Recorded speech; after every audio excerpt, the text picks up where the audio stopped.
And so there are people that are afraid and people that want to put barriers up and walls up and say, yeah, you can come in and you can come in and you can come in. But I don't think that we really want that person here, because that would make us uncomfortable, and that would cause a scene, and that would cause an uproar, and they're dirty and they're sinful.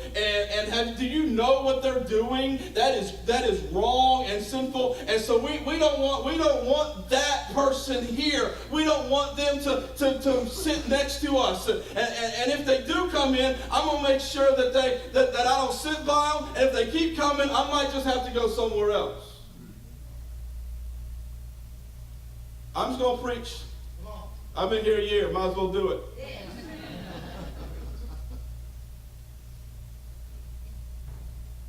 And so there are these barriers that we build.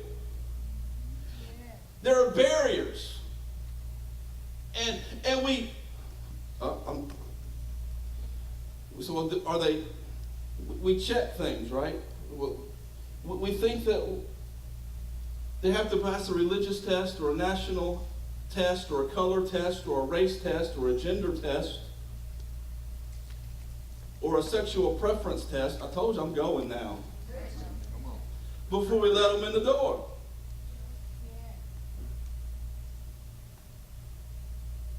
Every person needs to hear the gospel of Jesus Christ.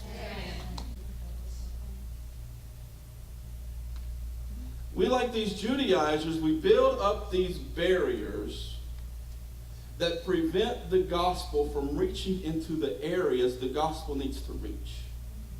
We build up these barriers that prevent the gospel from seeping into the cracks and the crevices where the gospel needs to go. We build up these barriers that keep the dry places dry instead of allowing the flood of the Holy Spirit and the rain of Christ to pour out into these dry areas and bring life.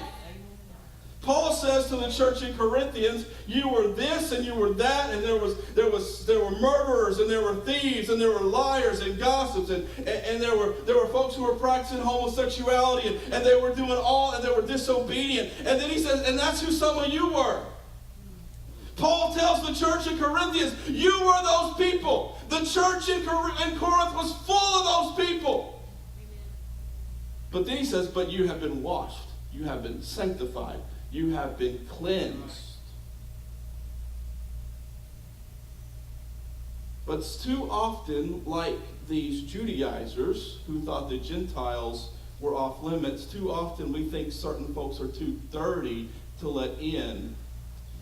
And when we think that, we don't believe the power of the gospel and the blood of Christ is good enough and strong enough and powerful enough to do what he does. If we limit, we don't believe the gospel. If we're building barriers, we don't believe the gospel. I'm just preaching now, folks. If we're building barriers to who we're going to let in and who we're going to minister to and who we're going to love, we don't believe the gospel.